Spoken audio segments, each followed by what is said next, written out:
America की scientist ने एक भविष्यवाणी की।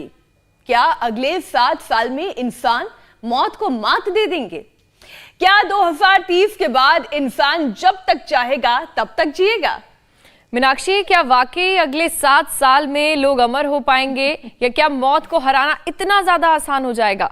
इतना खुश मत होइए क्योंकि ये सिर्फ अभी एक दावा है। बिल्कुल आप ठीक कह रहे हैं। आपने खुद ही ने सवाल पूछा और खुद ही ने जवाब भी दे दिया।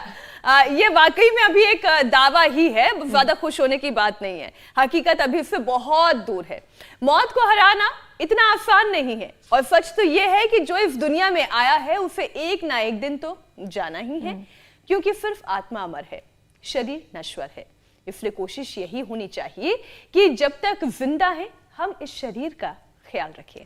और ज्यादा लंबे वक्त तक हेल्दी और जिंदा रहने के लिए कैसे ख्याल रखना है उसकी हम कार्यक्रम में आगे बात करेंगे। लेकिन लोग तो इस बात को समझना ही नहीं चाहते हैं कि उनकी जरूरतें इतनी ज्यादा बढ़ गई हैं कि उनकी इजाद की हुई चीजें उन्हीं को मीनाक्षी अब नुकसान पहुंचा रही हैं। जो आप बात कह रही हैं वही बात चीन में हुई ताजा स्टडी में भी साबित होती है। रिपोर्ट के मुताबिक सड़कों पर गाड़ियों की आवाज और तेज हॉर्न से बढ़ता नॉइज पोल्यूशन हाइपरटेंशन की बीमारी दे रहा है। और हाइपरटेंशन की ये बीमारी कंट्रोल ना हो तो दिल, दिमाग, आंख, किडनी, यहाँ तक कि हड्डियों तक के लिए बड़ा खतरा पैदा कर देती है। बिल्कुल ठीक बात। ब्लड प्रेशर अगर लगातार हाई रहता है तो हड्डियां गलने लग जाती हैं। ऑस्टियोपोरोसिस जैसे रोग शरीर को धीरे धीरे करते हुए खोखला कर देते हैं। इतना ही नहीं, हाई बीपी से दिमाग के 9 अहम हिस्सों को नुकसान पहुंचता है जिसकी शायद हमें जानकारी भी नहीं है। और इनमें वो हिस्से भी शामिल हैं जो पूरे शरीर को डिसीजन लेने यानी कि फैसला लेने और काम करने के लिए सिग्नल भेजते हैं। सोचिए कि अगर उन हिस्सों को नुकसान पहुंचे तो ना हम डिसीजन अच्छे से ले पाएंगे, ना हमारा शरीर बेहतर तरीके से काम कर पाएगा। मैंने तो ऐसे बहुत सारे हाई बीपी के मरीजों को देखा है जो घबराहट में रहते हैं। ये इतनी खतरनाक बीमारी है, इसके बावजूद हैरानी इस बात की है कि आधे से ज्यादा मरीजों को अपनी इस बीमारी का पता ही नहीं है। तभी तो पूरी दुनिया में 150 करोड़ से ज्यादा, और केवल अगर भारत की बात की जाए तो हर 4 में से 1 व्यक्ति हाई बीपी का शिकार है। और मीनाक्षी, उनमें से भी 75% लोगों में ये कंट्रोल में नहीं है, जबकि सिर्फ 5 मिनट ब्रीदिंग एक्सरसाइज से बीपी लेवल मेंटेन किया जा सकता है। इसलिए आज हम आपके लिए ये खास शो लेकर आए हैं। वैसे तो हम हर दिन ये प्रयास करते हैं कि लाइफस्टाइल की अलग अलग बीमारियों से आपको छुटकारा दिलाएं, लेकिन आज बात होगी हाइपरटेंशन की, ताकि लोगों को शुरुआती स्टेज में ही हाई बीपी के लक्षणों की पहचान भी हो जाए और फिर कंट्रोल और क्योर भी हो जाए। स्वामी रामदेव हमारे साथ जुड़ चुके हैं। स्वामी जी, बहुत बहुत स्वागत आपका। प्रणाम। प्रणाम स्वामी जी। प्रणाम स्वामी जी। बहुत प्रणाम मीनाक्षी जी। एक बार भाई मीनाक्षी जी का ज्योत्सना और पूजा का बहुत बहुत अभिनंदन है। आज हम आपके पड़ोस से ही कॉन्स्टिट्यूशनल क्लब दिल्ली से ही आपके साथ उपस्थित हैं और जो पूरे दिल्ली को, एनसीआर को रोग मुक्त बनाने में लगे हैं, ऐसे हमारे सीनियर योग टीचर, योगाचार्य मेरे साथ हैं। आप सबका भी बहुत बहुत अभिनंदन है। तो योग की अलख अब घर घर जग रही है, इसमें इंडिया टीवी एक बहुत बड़ी भूमिका निभा रहा है। और जहाँ तक बात हाइपरटेंशन की है, और वो हाइपरटेंशन कुछ ज़्यादा ही हाई है दिल्ली और एनसीआर में, और आप में से तो सैकड़ों ने अपना बीपी क्योर कर लिया है, शुगर क्योर कर लिया, अस्थमार्थराइटिस, वात, पित्त, कफ आदि दोषों पर विजय पा लिया, गुणातीत तो हो गए, बहुत से तो त्रिगुणातीत तो हो गए, रोग से तो अतीत तो हो ही गए। तो ये आपने जो कहा ना कि मात्र 5-10 मिनट का अभ्यास भी आपके बीपी को रेगुलेट कर देता, उसमें सबसे बड़ा तो है ये अनुलोम विलोम, जो सब भाई बहन मेरे साथ कर रहे हैं। ये अनुलोम विलोम लगभग 3 से 5 सेकंड में श्वास लेना, 3 से 5 सेकंड में ऐसे श्वास छोड़ना, इतना करने से, मात्र अनुलोम विलोम से, मात्र भ्रामरी उद्गीत से, और जो आप सूक्ष्म व्यायाम कर रहे हो प्रिया, पूजा जी, मीनाक्षी जी, ये सूक्ष्म व्यायाम रिलैक्सेशन के लिए। तो अनुलोम विलोम, भ्रामरी,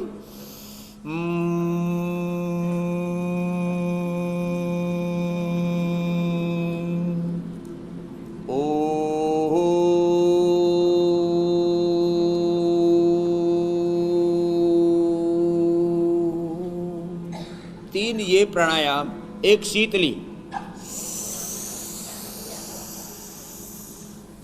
ऐसे जीवा से श्वास को, जीव को बाहर निकाला, उससे श्वास अंदर स्पर्श करता हुआ गया जी, शीतली और शीतकारी।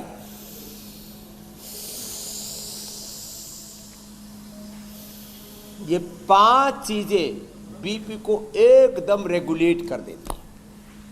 और छोटे छोटे अभ्यास जो आप खड़े होकर के कर रहे हैं, बैठे बैठे भी कर सकते हैं। चलो दोनों हाथ सामने करो।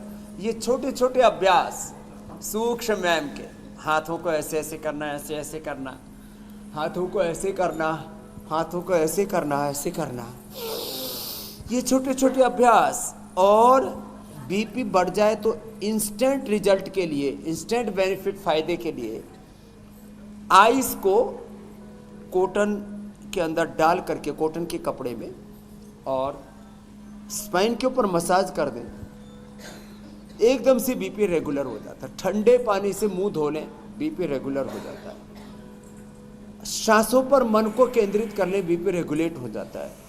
लौकी का जूस पी लें, मुक्तावट या बीपी ग्रिट खा लें इंस्टेंट, और चबा करके खा लें उसको फोड़ करके, with in 5 minutes BP regulate हो जाता है। मुक्तावटी से, बीपी ग्रिट से, लौकी के जूस से, ठंडे पानी से मुंह धोने से, और ज़्यादा ही बीपी बढ़ जाए तो थोड़ी देर टूटी के नीचे, आजकल तो घरों में सब शावर रखते हैं, शावर के नीचे थोड़ी देर बैठ जाओ, उससे बीपी रेगुलेट हो जाता है। अथवा आम फूट इबाद का भी हमने तरीका बताया, उससे भी बीपी रेगुलेट होता है।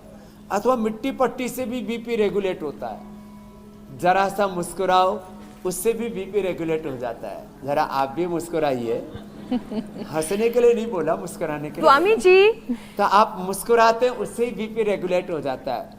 पॉजिटिव सोचते, उसी से बीपी रेगुलेट हो जाता है। जी कुछ कह रहे थे मीनाक्षी जी? स्वामी जी, पहले तो मैंने सोचा था कि आपसे शिकायत करूंगी कि आप दिल्ली आए हैं, वहाँ कॉन्स्टिट्यूशन क्लब में हैं, तो फिर आप हमारे स्टूडियो क्यों नहीं आए, हमारे साथ योग करते आप। लेकिन फिर मैंने ये देखा कि आगे भी जो आपके बैठे हुए हैं वो सब योग की क्रांति के वीर सेनानी हैं और आगे बढ़ा रहे हैं इस योग क्रांति को, तो ठीक है, आप वहाँ पर ही सही। स्वामी जी, एक एक करके चरणबद्ध तरीके से एक एक विषय को शामिल करते हैं। वैज्ञानिक अमर होने का दावा करें स्वामी जी, लेकिन लक्ष्य अमर होने का नहीं, बल्कि लक्ष्य तो ये होना चाहिए कि जीवन जितना भी हो सेहतमंद हो, रोगों से दूर दूर तक नाता ना रहे। लेकिन स्वामी जी, ये बीपी कंट्रोल रखना और फिर क्योर कर देना बड़ा मुश्किल हो गया है लोगों के लिए। बीपी का हाई मतलब दिल, दिमाग, किडनी और हड्डियों पर खतरा। तो आपने सूक्ष्म व्यायाम के साथ तो शुरुआत कर दी है, लेकिन किन चीजों का ख्याल रखना और कौन से योगाभ्यास और कितनी देर तक करना बहुत जरूरी है बीपी के कंट्रोल के लिए? तो बीपी को कंट्रोल करने के लिए एक तो ये सूक्ष्म व्यायाम जो आपको अभी बता रहे हैं, ये बिल्कुल हल्का हल्का अभ्यास ही पर्याप्त है। सूक्ष्म व्यायाम और प्राणायाम से बीपी रेगुलेट हो जाता है। अब ऐसे हल्के आसन बताते हैं।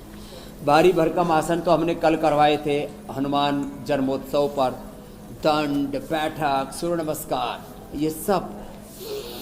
लेकिन बीपी वालों को एक तो शीर्षासन नहीं करना। बीपी वालों को क्या नहीं करना? शीर्षासन से बीपी बढ़ जाता है। और सर्वांगासन भी नहीं करना, और जोर से कपालभाति भी नहीं लगाना। देखो कुछ कपालभाति में जोर से स्ट्रोक लगाते हैं,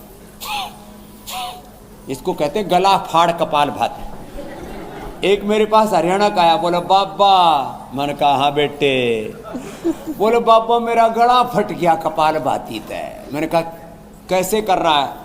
तो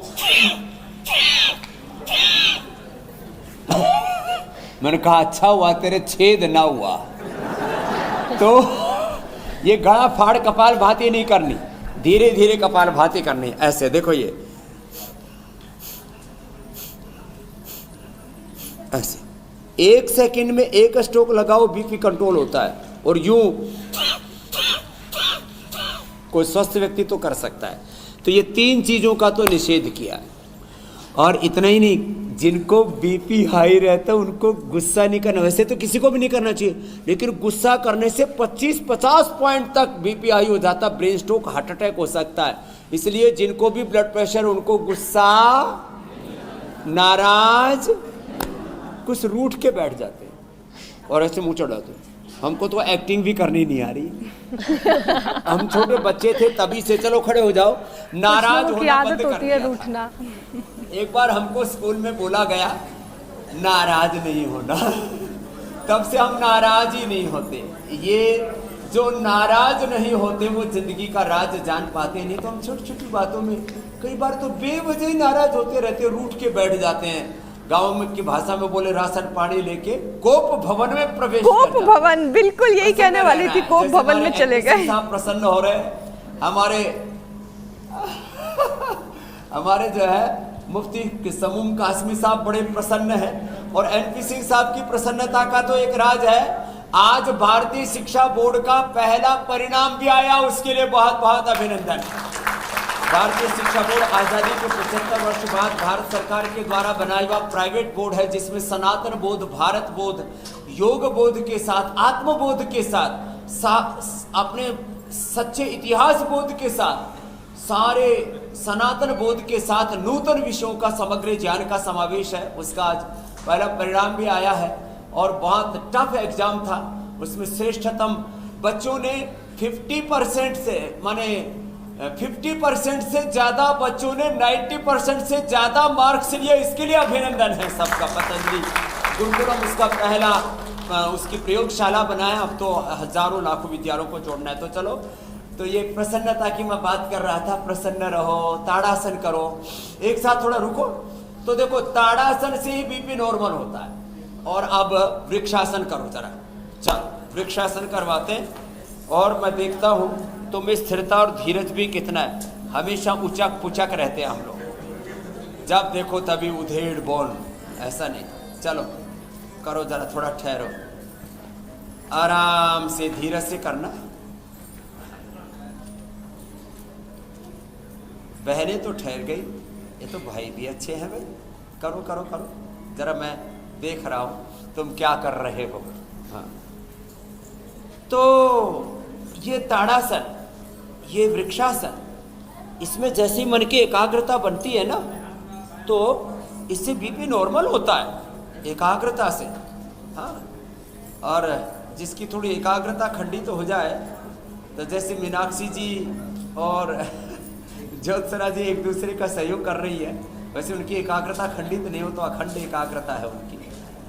तो और उनके पीछे पूजा जी, एक बात तो है जो है, और आराम आराम से सूर्य नमस्कार भी करते हैं। आपके पास जगह कम है तो आप तो बैठ जाओ, आवाज नहीं करो, बैठ करके गोमुखासन करो। ऐसे जो कर सकते हैं, आराम आराम से सूर्य नमस्कार, आपाधापी से नहीं करना, ऐसे सहजता के साथ। सूर्य नमस्कार भी तीव्रता पूर्वक नहीं करेंगे। ये भी बीपी को रेगुलेट करता है। बीपी को रेगुलेट करने के लिए दो आसन बड़े अच्छे हैं बैठ करके। एक तो ये शशकासन, हाथ ऊपर, श्वास बाहर छोड़ के आगे झुक गए, सहजता के साथ ये शशकासन किया, और इससे मन एकदम शांत हो जाता है। अब देखो, ऐसे प्रशांत भाव से शशकासन करने से बीपी एकदम रेगुलेट हो जाता है। लो, ऐसे सहजता पूर्वक सांस चल रहे हैं, सहज श्वसन और झुक गए, इसी में ही बीपी रेगुलेट हो गया। और गोमुखासन में बैठने मात्र से भी बीपी रेगुलेट होता है। मैंने तो देखा शिरोधारा से तो एकदम होता ही सो होता है। शिरोधारा बड़ी जबरदस्त है। और इसमें मेधा इष्टि से हवन भी करते हैं, जो है मेधा इष्टि से हवन, ये बीपी को रेगुलेट करता है।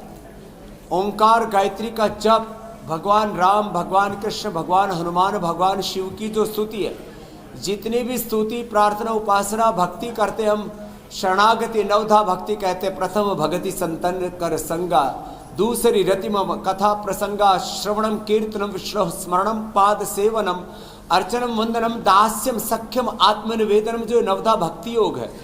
देखो, ज्ञान योग पूर्ण विवेक में जीना, अपना आपा, अपनी निजता नहीं खोना, पूर्ण श्रद्धा में जीना, पूर्ण पुरुषार्थ में जीना, ये ज्ञान योग, भक्ति योग, कर्मयोग, ये बीपी का सॉल्यूशन है।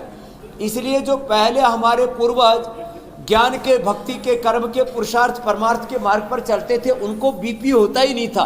आपको आश्चर्य होगा, आयुर्वेद में उच्च रक्तचाप नाम की कोई बीमारी, क्योंकि हमारी जीवन शैली ऐसी थी कि उसमें बीपी की गुंजाइश ही नहीं थी। यह है बड़ी बात। और स्वामी ये जी, हल्के आसन है ना, शशकासन, गोमुखासन। जी मेरी बहन, ये स्वामी जी एक और solution स्टडी है का हम जिक्र कर लेते हैं। बीपी शुरुआत में तो एक स्टडी और हमने बताई मकरासन? कि लक्ष्य ऐसा बनाया जा रहा है कि अमरत्व मिल जाए, जी। लेकिन लक्ष्य तो हमारा अच्छी सेहत होनी चाहिए। लेकिन चीन में जो नई स्टडी हुई है स्वामी जी, वो ये रिसर्च कहती है कि गाड़ियों की आवाज और तेज हॉर्न से भी बीपी बढ़ता है। और एक सर्वे के मुताबिक हमारे देश में भी गांव के मुकाबले शहरी इलाकों में हाई बीपी के मरीज ज्यादा बढ़ रहे हैं। तो क्या इसकी वजह ये शोरगुल, ये तनाव, लगातार चिल्ला चोट जो हमारे आसपास मची रहती है, हाँ, क्या ये है? ये जितने भी मन को उच्चाट करने वाले, देखो मैं 10 कारण बताता हूँ जिससे बीपी बढ़ता है। जो हम एक तो छोटी छोटी बातों से डिस्टर्ब हो जाते हैं, बार बार कहना पड़ता है, स्कूलों में भी अभी भी मुझे भी बोलना पड़ता है कीप साइलेंस। तो जो अनावश्यक शोरगुल होता है उससे भी बीपी बढ़ता है। और इसलिए विदेशों में तो इन बातों पर विशेष ध्यान रखा जाता है। मैंने देखा एक की बाल कोने में किसी ने अंडरगारमेंट्स ऐसे कच्चे तौलिए डाल रखे और उसके ऊपर FIR दर्ज हुई। पुलिस ने उसको पकड़ के ले गई और बोले अपने अंडरगारमेंट्स तुम्हारी बालकोनी दूसरे के घर से नजर आ रही है और उसमें जो तुमने ये जो प्रदर्शन कर रखा है, इससे उसका बीपी बढ़ रहा है, उसका स्ट्रेस बढ़ रहा है। हम कुछ ऐसे कार्यक्रम करते रहते हैं, पड़ोसियों का बीपी बढ़ाते रहते हैं। इस तरह से ये जो अवांछित चीजें, हमारे अनवांटेड चीजें हमारे जीवन में, कुछ दृश्य हम देखते रहते हैं, कुछ सुनते रहते हैं, कुछ हमारे एक्सपीरियंस में आता रहता है। सड़क पे बहुत ज़्यादा जो हॉर्न बजाते हैं वो दूसरों का बीपी बढ़ाते हैं। अपने घरों में भी रह करके जो बहुत ज़्यादा साउंड करते हैं, भक्ति कर रहे तो वह भगवान कोई बहरा है क्या? कुछ लोग अपने घरों में इतना तेज साउंड बजाते हैं कि पड़ोसियों को उससे परेशानी होने लगे। तो इस साउंड पोल्यूशन से बीपी बढ़ता है, ध्वनि प्रदूषण से, इस और बाकी बाहर वैचारिक प्रदूषण से, लोगों के अपमानजनक व्यवहार से बीपी बढ़ता है। ये छोटे छोटे कारण बन जाते हैं। मन में आक्रोश है, मन में कुंठा है, उससे भी बीपी बढ़ता है। उत्तेजक आहार से बीपी बढ़ता है। आयुर्वेद की दृष्टि से देखें तो जितने भी पित्तवर्धक पदार्थ हैं ये बीपी को बढ़ाने वाले हैं। इसलिए जिनका बीपी बढ़ा हुआ है उनको मसाले, तीखी, तले हुए, मिर्ची, ये सब गर्म चीज़ें ज़्यादा नहीं खानी चाहिए। उससे उत्तेजक आहार से, उत्तेजक विचार से, उत्तेजक वाणी से, उत्तेजक व्यवहार से, आचरण से बीपी बढ़ता है। और ये मकरासन आराम आराम से, भुजंगासन आराम आराम से, सलभासन आराम आराम से और मरकटासन, ये बीपी को रेगुलेट करते हैं। और मैंने कहा प्राणायाम से ठीक हो जाता है, लेकिन आसन भी आराम आराम से, मकरासन, भुजंगासन, सलभासन एक रिदम के साथ करें। और लास्ट इसमें 2 आसन और बताता हूँ, मरकटासन और शवासन। मरकटासन के तीनों ही अभ्यास ये बीपी को रेगुलेट करते हैं। घुटने पंजे पास में, एक तरफ पैर दूसरी तरफ गर्दन, ऐसे रिलैक्स हो जाते हैं। ये मरकटासन के तीनों के 3 अभ्यास बीपी को रेगुलेट करते हैं। बीपी को रेगुलेट करने के लिए बहुत ज़रूरी है ये मरकटासन के ही 3 अभ्यास। आराम आराम से एक अनुष्ठान की तरह इनको कर लिया तो इससे बीपी एकदम सहज हो जाता है। और इसके बड़े कारण हैं, बीपी बढ़ने का बड़ा कारण है कोलेस्ट्रॉल का बढ़ना। बीपी का बड़ा कारण है बढ़ने का फिर मोटापा बढ़ना, नींद पूरी ना आना। बीपी बढ़ता है शुगर के कारण से भी, बीपी बढ़ता है हार्ट की प्रॉब्लम के कारण से, बीपी बढ़ता है नींद पूरी न आने के कारण से। तो ऐसे ये भी बड़े कारण हैं। तो उनके भी निवारण के लिए हमें चेष्टा करनी चाहिए। और आसनों के अंत में थोड़ी देर शवासन, चाहे 1-2 मिनट का ही कर लेते हैं। दोनों पैरों में थोड़ा फासला, हाथ जगहों से थोड़ी दूरी पर, मन पूरा शांत, और ऐसे सहज होकर के साक्षी भाव से, दृष्टा भाव से शरीर को देख लेते, इसी से बीपी रेगुलेट हो जाता है। और जिनका वजन बढ़ा हुआ हो उनको तो फिर यह अर्धहलासन एक एक पैर से या दोनों पैरों से करना पड़ेगा। अब कोलेस्ट्रॉल के कारण से, वेट बढ़ने से ब्लड का जो सर्कुलेशन वो फास्ट हो जाता है, हमारी आर्टरीज और वेन्स अंदर से सिकुड़ जाती है, नस नाड़ियाँ अंदर से सिकुड़ जाती है, उससे ब्लड का प्रेशर बढ़ जाता है।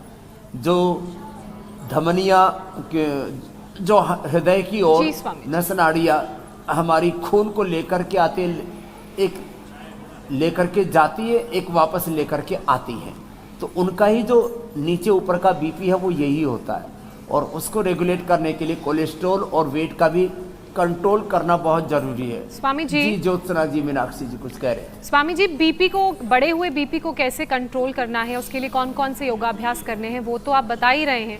लेकिन अब इन डिटेल एक एक करके जान लेते हैं कि सबसे पहले हाइपोटेंशन की बात करते हैं कि हाइपोटेंशन के जो साइड इफ़ेक्ट्स हैं वो किस तरह से हमें नुकसान पहुंचाते हैं। अब ये भी बात सामने आई है कि हाइपरटेंशन से हड्डियों का खतरा भी बढ़ जाता है, तो हड्डियां वक्त से पहले कमज़ोर ना हो, जो अक्सर हाइपरटेंशन की बीमारी में हो जाती हैं। ऑस्टियोपोरोसिस की दिक्कत हो जाती है। बिल्कुल ठीक इससे कैसे बचें? तो इसका बीपी से हड्डियों का क्या कनेक्शन है? मोटापा के लिए और कोलेस्ट्रॉल के लिए बता दिया। एक तो ये अभ्यास और बैठ करके स्थित कोणासन और चक्की आसन, इतना ही कर लें। जहाँ तक हाइपरटेंशन के बड़े साइड इफ़ेक्ट हैं, इससे ऑस्टियोपेनिया, ऑस्टियोपोरोसिस, हड्डियों के रोग, क्योंकि ब्लड सर्कुलेशन, खून की सप्लाई यदि ठीक नहीं है तो उससे ये हड्डियों के रोग होंगे। और इन हड्डियों के रोगों से बचाने के लिए एक तो प्राणायाम जरूरी है, और दूसरा हड्डियों के रोग से बचाने के लिए सुबह उठ कर के एक बार धूप का सेवन करें, धूप में बैठ कर के प्राणायाम करें। धूप में बैठने से बीपी नहीं बढ़ता, छाया में बैठ कर के एसी में रहने से बीपी ज़्यादा बढ़ता, उससे पसीना नहीं निकलता। तो जो सुबह उठ कर के 1 घंटा सूरज की धूप में बैठेंगे, उनको vitamin D, B12, calcium, iron, omega, किसी भी तरह की फिजिकल डेफिशिएंसी भी नहीं होगी। और जो सूर्य की उपासना करते हैं, सूर्य का त्राटक भी करना चाहिए और सूर्य से प्रेरणा भी लेनी चाहिए। तो उनके जीवन में जो सूर्य का दर्शन करते हैं, उनके जीवन में निराशा, कुंठा, हताशा, मायूसी, स्ट्रेस, एंजाइटी, डिप्रेशन, OCD, बहुत तरह की जो मेंटल डिसऑर्डर्स हैं वो भी नहीं होंगे। तो सूरज के धूप से इमोशनल डेफिशिएंसीज भी दूर होती हैं, फिजिकल डेफिशिएंसीज भी दूर होती हैं, और हड्डियों के रोग भी दूर होते हैं। बाकी जिनको हड्डियों के रोग हो तो सामान्य रूप से तो हम हल्दी मेथी सूंठ बताते हैं, लेकिन बीपी साथ में हो तो हल्दी मेथी सूंठ की बजाय एलोवेरा और गिलोय का जूस पीना चाहिए। उसमें थोड़ा निर्गुंडी, पारिजात और सहजना मिला दिया तो फिर तो बात ही क्या है, फिर हड्डियाँ पूरी अच्छी हो जाती हैं। दूध में जो हम शिलाजीत और हल्दी बताते हैं, या दूध के साथ हड्डियों के मजबूती के लिए लाक्षादी गुग्गुल, हड्डियों के साथ नसनाड़ियों में भी वात आ गया है तो फिर त्रयोदशांग गुग्गल, और पूरा कंकाल तंत्र हमारा कंगाल हो गया है तो योगराज, महायोगराज जो गुग्गल बताते हैं, ये एक तो मात्रा 1-2 गोली से ज़्यादा नहीं लेनी चाहिए।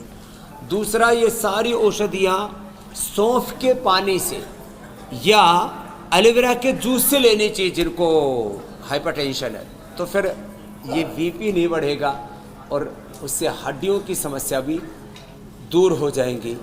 और धूप में बैठने से तो हड्डियाँ, मांसपेशियाँ और vitamin D, B12, calcium, iron, omega की भी पूर्ति हो जाती है। और बैठ के खाली चुपचाप नहीं बैठना। कुछ लोग मैंने देखा समुद्र के किनारे पड़े रहते हैं, जो ट्रेनिंग करने के लिए आते हैं, लेकिन खाली सूरज की धूप में बैठना ही नहीं है, वहाँ बैठ करके प्राणायाम भी करना है। जी मेरी बहन। स्वामी जी, आपने भी रिपोर्ट्स देखी होंगी कि कोरोना का जोर एक बार फिर से पकड़ रहा है। रिसर्चर्स ये कह रहे हैं कि हाई बीपी वालों को कोरोना का खतरा 2 गुना है। ऐसे में स्वामी जी, हाई बीपी के मरीज अपना बीपी कंट्रोल करके रखें और साथ साथ कोरोना से भी बचें, इसके लिए भी नुस्खे आप बताएं। तो देखो, ये कोरोना फिर से पांव पसार रहा है। पॉजिटिव केसेस बहुत ज़्यादा हो रहे हैं और लोग डर के मारे चेक नहीं करवा रहे, और चेक करवा रहे हैं तो बता नहीं रहे हैं। इसलिए जब तक हमारी इम्यूनिटी अच्छी नहीं होगी, जब तक हमारा शरीर अंदर से मजबूत नहीं होगा, जब तक अंदर टॉक्सिन्स तन में और मन में विकार भरे रहेंगे, अंदर बॉडी में किसी भी प्रकार के टॉक्सिन्स, ऑक्सीडेंट्स, इन्फ्लेमेशन, इन्फेक्शंस होंगे, अलग अलग प्रकार की दुर्बलताएं होंगी। ये दुर्बलता का नाम ही लो इम्यूनिटी है। तो फिर हमें रोगी होने से कोई बचा नहीं सकता। इसलिए सबसे मैं वापस कहूँगा, रोज कम से कम 2 से 5 मिनट भस्त्रिका, कपालभाति, अनुलोम विलोम सहजता के साथ करना है, तीव्रता पूर्वक ना करें। इम्यूनोग्रिड खाएं, इम्यूनोग्रिड से इम्यूनिटी बढ़ती है। और आयुर्वेद की यूँ तो प्रत्येक जड़ी बूटी, वनस्पति, औषधि और जितनी भी नैसर्गिक चीज़ें सारी की सारी एंटी एजिंग और इम्यूनिटी बूस्टर हैं, लेकिन उसमें खास करके गिलोय सबसे ज़्यादा इम्यूनिटी बूस्टर का काम करते हैं। गिलोय, तुलसी और अश्वगंधा। तो हमने गिलोय घनवटी एडवांस, तुलसी घनवटी और अश्वगंधा की कैप्सूल ही दे दिया। अश्वगंधा का स्टेक जो काम 10 ग्राम अश्वगंधा के चूर्ण खाने से होता है, वो डाइजेस्ट भी नहीं हो पाता लोगों को, वो काम एक छोटे से कैप्सूल से हो जाता है। तो ये अश्वगंधा का प्रयोग करें, अश्वगंधा का चूर्ण या अश्वगंधा का कैप्सूल। तुलसी घर में ही है तो घर पत्ते खा ले, 5-10 पत्ते तुलसी के रोज ले लिया करें, कम से कम 5 पत्ते तुलसी के रोज लें। गिलोय उसका सेवन कर ले, और आंवला, एलोवेरा, गिलोय तीनों ले लिया, फिर तो इम्यूनिटी सुपर इम्यूनिटी हो जाती है। और इम्यूनोग्रिड, और इम्यूनोग्रिड गोल्ड तो किसी को मिल जाए तो बात ही क्या है। तो ये अपनी इम्यूनिटी को अच्छा रखें। सबसे ज़्यादा अच्छा होता है रोज नशे करो। जो रोज नशे करते हैं उनको कोरोना से लेकर के कोई भी बैक्टीरियल, वायरल, फंगल, ये जो इन्फेक्शन से होने वाली बीमारियां, संक्रमण से होने वाली बीमारियां कोई नहीं होती। इसलिए जो दिल्ली जैसे या भीड़ भाड़ के एरियो में जो रहते हैं, जाते हैं नौकरी के कारण से या किसी भी कारण से, जिनको अधिक लोगों के संपर्क में रहने से कोई भी संक्रामक डिजीज का, यहाँ तक कि टीबी जैसी बीमारियों का होने का भी खतरा बना रहता है। तो रोज नशे क्या करें। नशे ये संक्रामक बीमारियों से भी बचाता है, और सबसे बड़ी बात है ये कफ, कोल्ड, सर्दी, जुकाम, तमाम तरह के वो जो नासिका से के, कान के और आँख के होने वाले जो रोग हैं उनसे भी हमें बचा देता है। लेकिन अगर स्वामी जी हार्ट कमजोर हो जाए तो फिर क्या करें? पित्त रोगों के लिए और बस्तीवात रोगों के लिए रामबाण है। मैं कहती स्वामी जी, लेकिन अगर हार्ट कमजोर हो जाए तो फिर इंसान क्या करे? हार्ट अटैक का खतरा और हार्ट अटैक के केसेस तो हमने हाल के दिनों में देखे कि all of a sudden heart attack आ जाता था, वो भी स्वस्थ से स्वस्थ आदमी का। तो स्वामी जी, दिल को मजबूत बनाए रखने के लिए कौन कौन से योगाभ्यास करने बहुत जरूरी हैं? एक तो मकरासन, भुजंगासन, और एक ही बैठ करके ऐसी पैर पर पैर रख लिया। इससे पूरा वात का भी प्रश्न होता है, बॉडी का स्ट्रक्चरल बैलेंस भी होता है। और इससे पद्मासन में भी बैठने से ब्लड की सप्लाई अच्छी होती है, लेकिन सब लोग बैठ नहीं पाते, तो कम से कम ऐसे गोमुखासन में ऐसे बैठ करके थोड़ी देर तो ये करें, और फिर ऐसे कर लें, प्राणायाम कर लें इसी में, गोमुखासन में ही बैठ के। ऐसे प्राणायाम करने से यह हार्ट के लिए बड़ा ज़बरदस्त है। और सांसों पर ध्यान दें। देखिए, खाली पेट लहसुन का सेवन करें, खाली पेट गोधन अर्क लें, अर्जुन की छाल या दालचीनी का काढ़ा ही बना करके पी लें, यह हार्ट के लिए रामबाण है। खाली पेट कार्डियोगिट खाने के बाद हृदय अमृत, ये हार्ट के इजेक्शन फ्रैक्शन से लेकर के हार्ट इनलार्ज है, हार्ट अंदर से वीक है, हार्ट में ब्लॉकेज है, कैल्सिफिकेशन है, हार्ट के वाल सिकुड़ गए, फैल गए, हार्ट की कई तरह की दिक्कतें हैं, सभी प्रकार के हृदय रोगों से मुक्ति पाने के लिए गोमुखासन ये बहुत बड़ा तत्व है हृदय रोगियों के लिए। और यदि रेडीमेड चाहिए तो मैंने कहा कार्डियोग्रिड, हृदयामृत और अर्जुन अरिष्ट। बाकी तो अर्जुन की छाल, दालचीनी का काढ़ा ही बना करके लोग बोतल में रख लेते, स्टील की बोतल में, और दिन भर थोड़ा थोड़ा करके पीते रहते। जेनेटिक हार्ट की प्रॉब्लम से भी मुक्त हो जाते हैं। और मैंने लोगों को मुक्त किया 90% तक, जिनको हार्ट के ब्लॉकेज थे उनको भी हमने ठीक किया है। ऐसे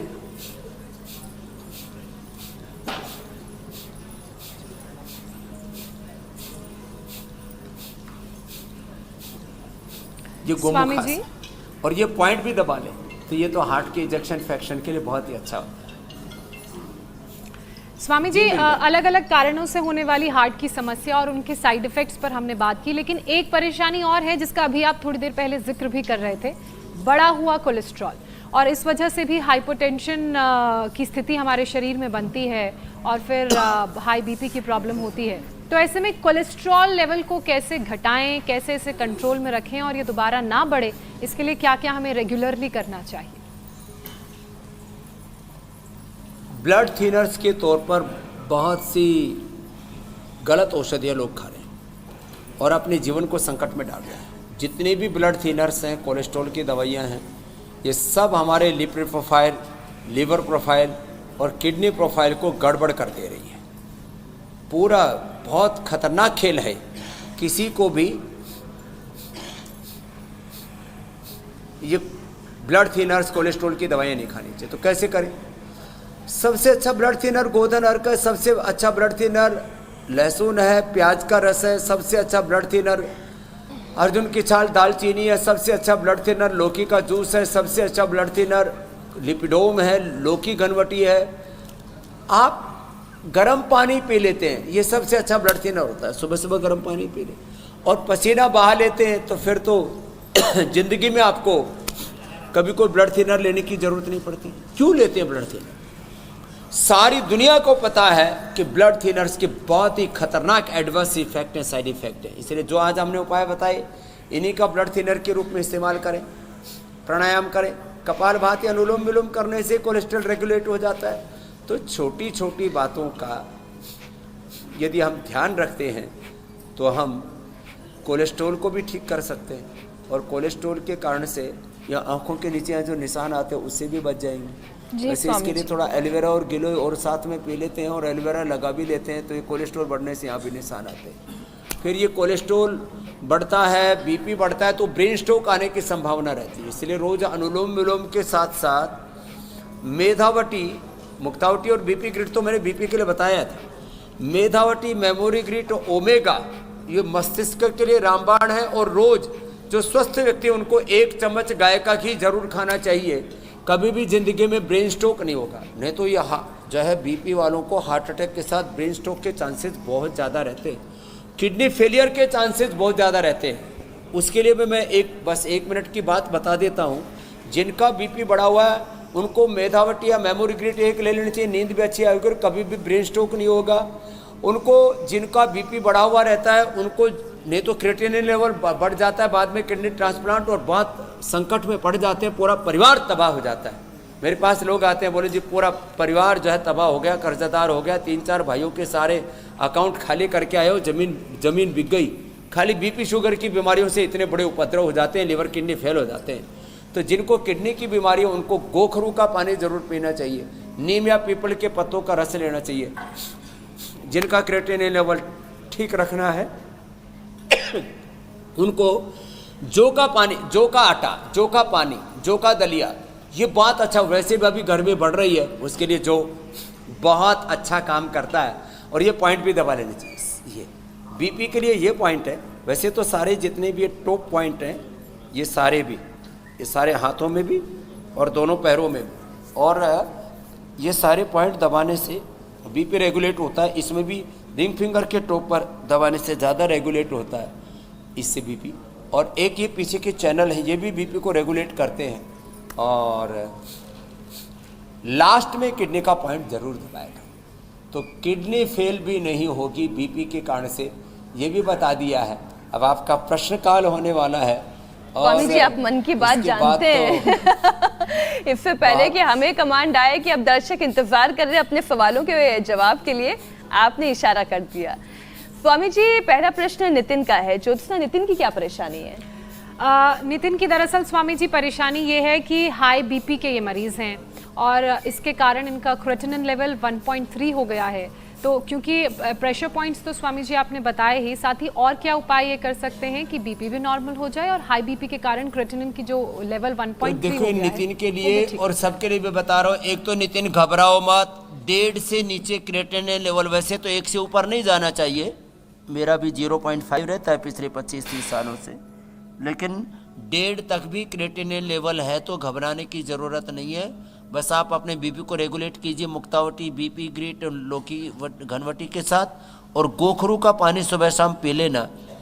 और ज़्यादा ही किडनी डैमेज हुई है, कई बार क्रेटिनिन तो बहुत देर से जो है बढ़ता है, अंदर अंदर किडनी डैमेज हो जाती है लंबे समय तक बीपी होने से। हमारे भी बहुत पुराने मित्र थे मेरे पास आए, बोले जी मेरे तो 2 साल में ही बीपी ने बखेड़ा करके मेरी किडनी के अंदर गड़बड़ी कर दी। तो जिनका ज़्यादा ही किडनी में गड़बड़ी है तो रिनोग्रिट ले सकते हैं, और कोरी घनवटी, ट्राई घनवटी, ये उसमें मदद करेंगे। और थोड़े दिनों तक जौ के आटे की रोटी खा लें। और किसी को प्रोटीन लीकेज भी होता हो तो ये नितिन जी का प्रश्न नहीं, लेकिन वैसे बता रहा हूँ, गिलोय गोखरू आंवला, इसका काढ़ा या इसका पाउडर, और इसमें चंद्र प्रभावटी गोक्षरादि भी ले लेते हैं तो प्रोटीन लीकेज भी दूर हो जाता है। ये जो मन योग मुद्रासन में भी पद्मासन में बैठ के कर रहा था, या हम ऐसे वज्रासन में बैठ कर के आगे झुकते हैं या पवन मुक्तासन करते हैं, ये भी क्रेटिनिन लेवल को कंट्रोल करता है। साथ में लीवर, स्प्लीन, इंटेस्टाइन, पेनक्रियाज को भी अच्छा करता है, शुगर को भी ठीक करता है। इसलिए मंडूकासन तो हमारी रोज की दिनचर्या में ही सम्मिलित हो गया है। मंडूकासन और पवन मुक्तासन भी, ये दोनों आसन अवश्य करें। अगला प्रश्न आप ले लीजिए। अगला प्रश्न स्वामी जी खुशीराम का है। उनके माताजी के घुटनों में पिछले 3 महीने से बहुत दर्द है, इनके लिए उपाय बताएं। हालांकि उन्होंने अपनी माताजी की उम्र लिखी नहीं है, लेकिन ये घुटनों का दर्द उन्हें पिछले 3 महीनों से सता रहा है। घुटने का जिनको भी दर्द है, खुशीराम जी को खुशी होगी। एक तो एक ये अभ्यास कर लिया करें, बैठे बैठे भी ऐसे कर सकते हैं, उल्टे लेट करके भी ऐसे कर सकते हैं, और कुर्सी पर बैठ करके भी ऐसे घुटनों को मोड़ सकते हैं, उल्टे लेट करके। ये जो करते हैं ये अभ्यास भी घुटनों के लिए अच्छा है। और बैठ करके भी अपने घुटनों को ऐसे आप ऐसे करते हैं, ये भी घुटनों के लिए अच्छा अभ्यास है। ये घुटनों के लिए बहुत अच्छे अभ्यास है। कुर्सी पर बैठे बैठे भी पैरों को ऐसे दबाते हैं, छोड़ते हैं आगे पीछे, और घुटनों को खींचते हैं और ढीला छोड़ते हैं ऐसे। ये भी घुटनों के लिए अच्छा अभ्यास है। और घुटनों के लिए ऐसे सीधे बैठ करके वैसे घुटनों को खींचते ढीला छोड़ते हैं। खाली पेट पीडानिल गोल्ड खाने के बाद ऑर्थोग्रिड, ऑर्थो केयर, एटीएम की सब्जी और पीडानिल पे ये इतना कर लिया तो कार्टिलेज भी घिसे हुए वहाँ ये तक भी ठीक हो जाते हैं। तो लोग गलत फहमी की शिकार है कि एक बार कार्टिलेज घिस गए तो वापस नहीं आएंगे। एक बार बीपी, शुगर, थायराइड की बीमारी हो गई तो फिर ज़िंदगी भर दवाइयाँ खानी पड़ेंगी। एक बार कोलेस्ट्रॉल की दवाई शुरू हो गई तो ये जो पूरा ड्रग माफिया, मेडिकल माफियाओं का पूरा कुचक्र है ना, इस एक झूठ फैला दिया कि एक बार कुछ भी गड़बड़ हो गई तो दोबारा ये वापस नहीं लौटोगे आप अपने स्वरूप में। अरे लौटोगे, इंडिया टीवी देखा करो, योग किया करो। अगला प्रश्न आप ले लीजिए। स्वामी जी अगला सवाल रजनीश का है। सुबह उठते ही उनकी छाती में बहुत ज्यादा दर्द होता है, उनके दर्द की दवा बता दीजिए। तो ये छाती में दर्द इसलिए होता है कि उनका रेस्पिरेटरी सिस्टम कमज़ोर, अभी थोड़ी देर में पहले बता रहा था। ये रजनीश जी का ही नहीं, बहुतों का प्रश्न है कि अंदर की कमजोरी ही बीमारी है, अंदर के टॉक्सिन्स, ऑक्सीडेंट्स, यही बीमारी है, लो इम्यूनिटी ही बीमारी है। तो एक तो उठ करके रजनीश जी भस्त्रिका करेंगे। दूसरा, फेफड़े कमज़ोर होते हैं तो सांस फूलता 2 वजह से, एक तो फेफड़ों की वजह से और सांस फूलता भी और दर्द भी होता है, तो 2 वजह से होता है, एक तो हार्ट की वजह से, एक फेफड़े की वजह से। तो पता लग जाता है, उसके साधारण टेस्ट होते हैं, जो है पीएफटी करने से पता लग जाता है कि तुम्हारे लंग की क्या कंडीशन है। ईसीजी आदि करने से या कार्डियोग्राम से पता लग जाता है कि हार्ट की कैसी कंडीशन है। आज तो ऐसी एडवांस सीटी स्कैन मशीन आ गई हैं आपको अब ये एंजियोग्राफी भी जो अंदर से डाल करके फिर देखते थे कि कौन सी आर्टरी कितनी ब्लॉकेज है, तो यहाँ से अंदर पाइप डालते थे पैर के पास से और यहाँ तक देखते थे फिर कैमरे से कि कौन सी आर्टरी कितनी ब्लॉकेज। अब उसकी ज़रूरत नहीं रह गई है। तो आप सामान्य टेस्ट करा लें। यदि फेफड़े की कमज़ोरी से छाती में दर्द है तो श्वासारी और ब्रोंकोम ये अप्रतिम है इसकी औषधियाँ। और यदि हार्ट की वजह से पेन है तो हृदयामृत, कार्डियोग्रिड, अर्जुन की छाल, दालचीनी या अर्जुन अरिष्ट इतना सा प्रयोग कर लेंगे। और प्राणायाम तो करना ही पड़ेगा। और हार्ट के लिए ये पॉइंट दबा लें और फेफड़े के लिए ये पॉइंट दबा लें। दो उंगलियों बीच की 2 उंगलियों के नीचे ये फेफड़े का पॉइंट है और छोटे उंगली के नीचे ही रेखा के ऊपर यह हार्ट का पॉइंट है। जी। अगला प्रश्न आप ले लीजिए। अब स्वामी जी हम जल्दी से दर्शकों को ये बता देते हैं कि कल के कार्यक्रम में हम आपसे क्या सीखने वाले हैं। आज तो बीपी का इलाज हो गया, लेकिन अगर चिड़चिड़ापन है, धड़कनें तेज होती हैं, आप घबराहट महसूस करते हैं तो ये थायराइड की आहट हो सकती है। झड़ते हुए बाल, पिंपल्स, थकान, हार्मोनल इम्बैलेंस ने अगर आपको कर दिया है परेशान तो कल का ये कार्यक्रम खास आप जैसे दर्शकों के लिए ही है। स्वामी रामदेव की खास योग थेरेपी 15 दिन में छुड़ाएगी थायराइड की गोली।